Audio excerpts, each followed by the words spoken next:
Hello. Monday, live. No script, just I'm going to attempt to design a generator today. I'm ad-libbing. There's no script, but I do have lots of models and things over there across on the other side of the Maui Theoretical Physics Laboratory. And I'm going to just talk to you for a minute about solar power. So when I was going to college around 1975, I wanted to go into solar cells, silicon PN junction diodes. That's a very simple thing. They don't need a lot of design engineers for diodes. It's more of a materials science thing. So I moved into integrated circuits, and Intel, AMD, and Sun Microsystems. And now I'm a retired electrical engineer, and I want to try and design a new kind of generator. Now this generator, it could be cold fusion or it could be a solar cell. And actually I just have a blank page. I thought maybe a tokamak on the far side of the moon made out of a containment building made of solid hydrogen fuel. That sounds like it won't work. Let's see, how about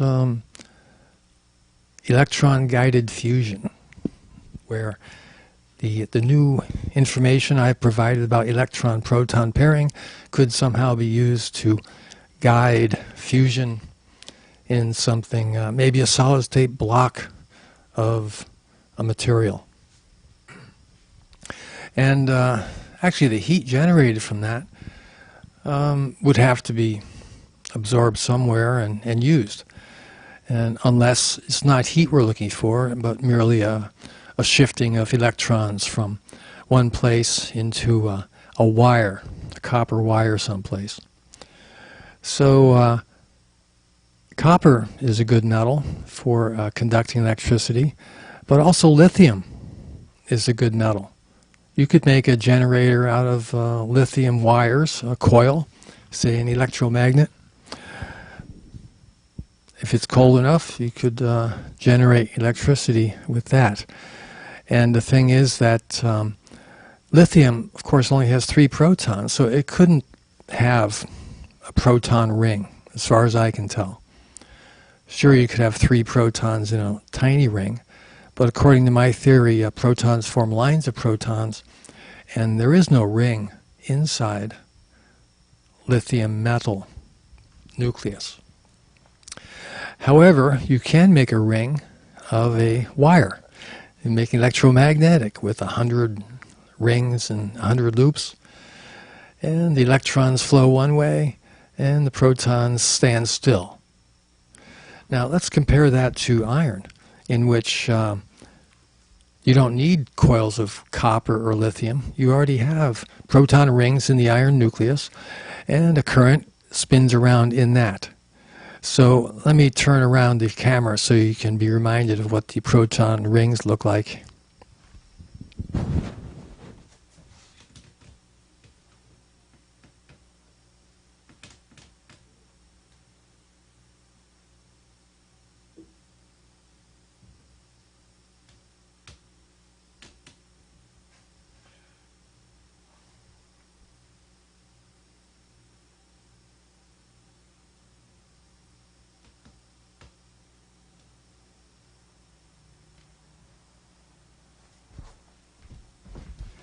Well, great. That was nice camera work. And of course, I'm going to have to grab my mobile microphone now.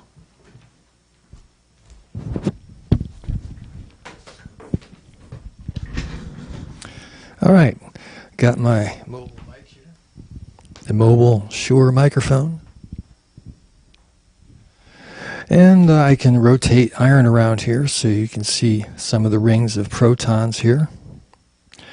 And the thing is that a generator often uses iron magnets, iron permanent magnets, and a rotating copper coil.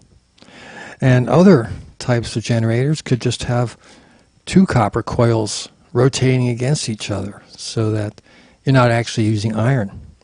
But we do learn a lot from iron here in the theory area. And the point is that the current flowing in this ring of protons is like a superconducting current. And also, there's no resistance, no ohms, no events per second. An ohm is the number of electron unpairings and pairings per second. And in here, the proton current, according to the non-crossing theory, has to follow the electron. So if there's an eddy current of electrons flowing around in circles, then this proton current also is going around in a circle in here. The protons aren't moving, but there's a proton current, like a ghost current. Or let's just call it an itinerant proton ring current. So in the iron, it's just a ring of protons, and there's no space between them. So that ring current is superconducting inside the iron, and then you can make generators using iron. On the other hand, there's sometimes a light element like lithium or copper. Oh, here it is. Or boron. Now you see boron does not have a ring of white protons here and brown neutrons, and yet still lithium, which is very similar to this, can make a generator. And I'm saying that the itinerant proton current will leap from lithium white proton through space to another proton, and that makes a ring current that tracks the electron loop current. So let's see if I can generate lithium out of boron.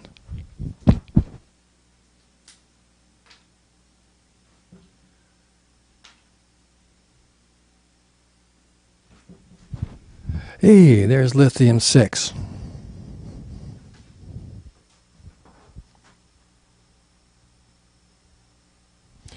See, no rings of protons like iron, but you can have a lithium next to other metal, and then the current will go around in that loop. So I'm going to draw some pictures on this paper now.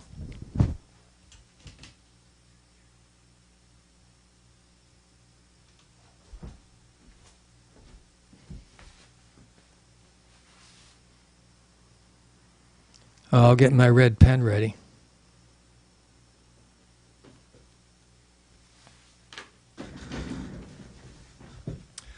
Well, great. Here's a blank sheet of paper. This is what I face during my career as a design engineer. And now as a design physicist, I will attempt to show a generator on a blank piece of paper. So, for example, iron has this one ring of protons, and it has a ring of electrons also.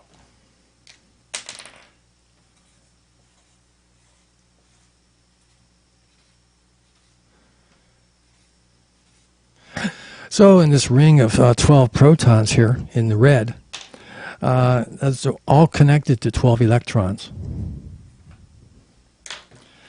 Let's see, 1, 2, 3, 4, 6, 7, 8, 9. There.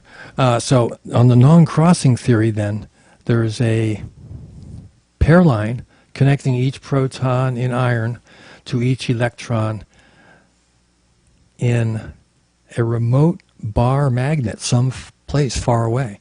So that's the good thing about magnetism. It works over 1 centimeter of distance, where that's like a trillion times bigger than this one proton here. So this electron current is spinning, it's an eddy current.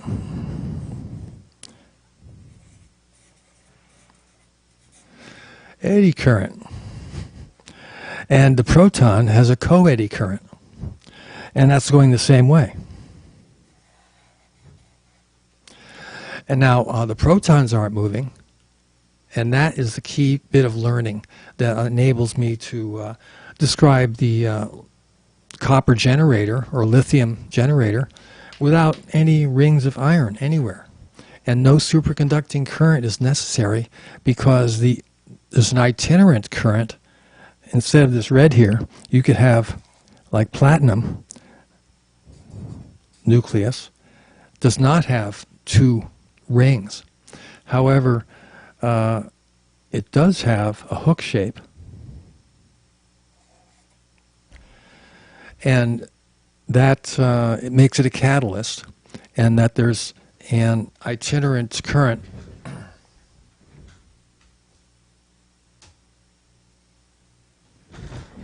So in other words, platinum is a catalyst because it then can go over to something like methane, CH4. And platinum is a catalyst, so it has a salient proton.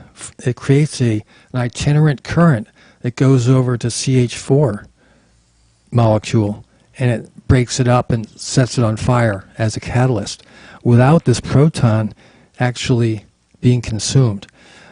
There's an itinerant proton current leaping through space from platinum over to methane.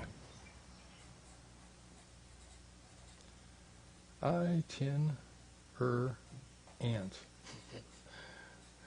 I hope I spelled it right. T. Itinerant proton current. So, and that's how copper generators work and electromagnets. There actually is a proton itinerant current leaping around in copper motors and generators, and it tracks the electron current. I'm going to go with a new blank piece of paper now.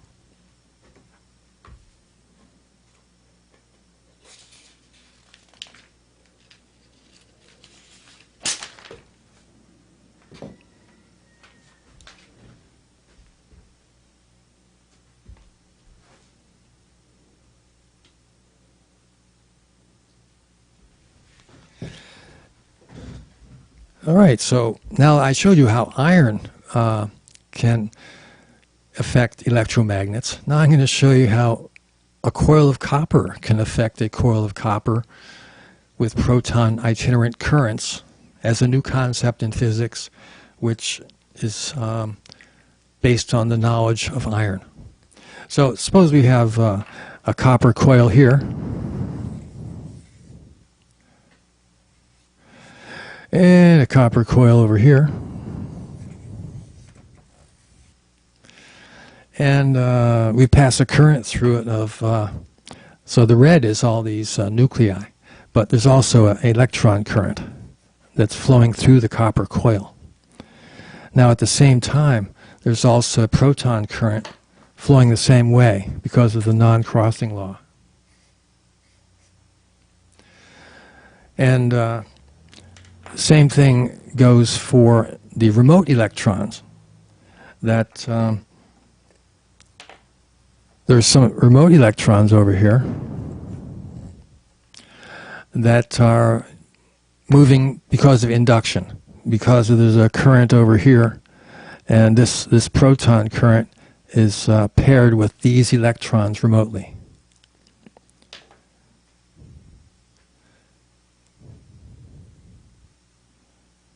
Just like iron. But the proton current is leaping from one, say, a lithium atom to another lithium atom here through empty space. The protons aren't moving. It's the itinerant proton current concept that I'm now introducing to modern science, which explains the electromagnetic and the non-crossing law. So what does not cross? These red lines don't cross. And all these flowing electrons in this coil are tracked by the proton current. And then other electrons here are tracking a proton current in here. So that just like iron is remotely affecting a coil of lithium over here. Let's say that's lithium metal wire. It's a wire made out of lithium. So there's no proton rings on either side, and yet proton currents are flowing through space. And to make a generator, this is one of the key breakthroughs I'm trying to impose on standard science. And I insist that this is true. And I'm going to be writing papers on this in the near future. And now I'm going to show you a little bit more detail of one of these sketches of a proton and an electron. So they're paired. So I've shown this picture before, and as far as a generator goes, this just shows the pairing between one proton in blue and one electron in black. And the 8 dimensions are shown. The black and white is the gravity continuum, 4 dimensions, and the yellow and red are the 4 electromagnetic dimensions, going 2 to the electron and 1 to the neutron from the proton. And then there's reverse flow of the time-like dimension going from the electron to the proton. And that creates a spin. So at the top of the red you see a spin is counterclockwise, and then at the bottom that red line would have a clockwise spin associated with that.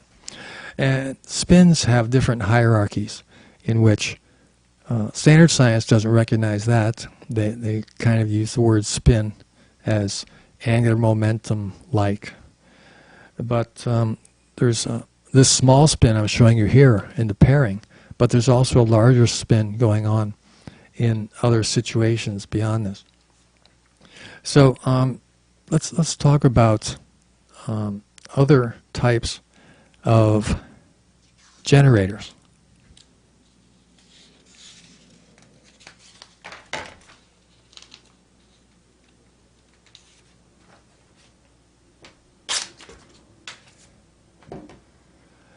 All right, so there's solar cells. I like those.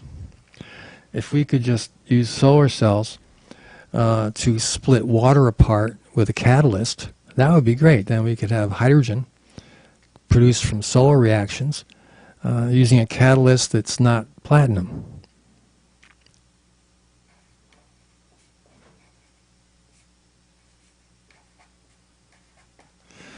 Solar catalysis. So that's a good one. I think that I could use the nuclear information of the charge distribution in the nucleus to design a new catalyst that's not called platinum. So, for example, platinum has an axis, one proton on the axis, and in fact, and then it has a hook. Let me show you the model. So instead of using nuclear fusion or fission or anything, we could use chemistry and advanced nuclear understanding of chemistry and the charge distribution.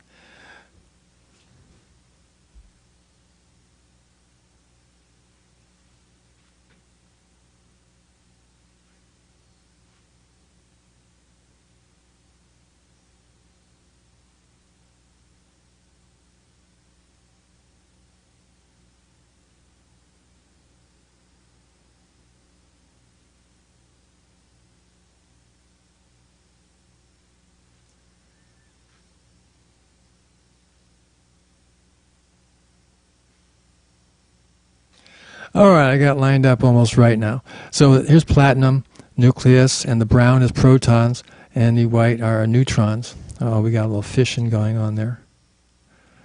And then there's the hook in brown at the top. In the center of it is a single proton, and around everything is one big ring.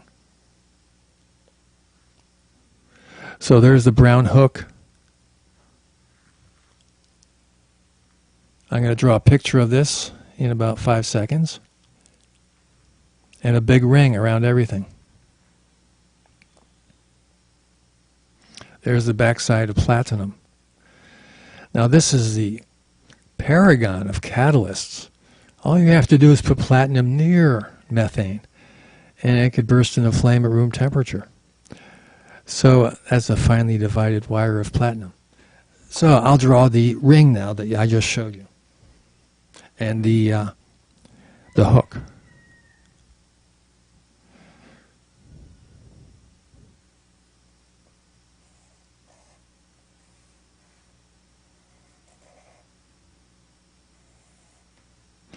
There's the hook around an axis, and then it's a big ring around that.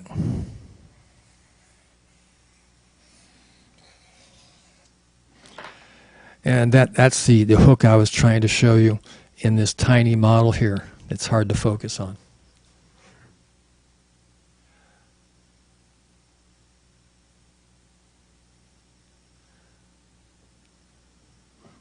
Still won't focus. Let's be patient.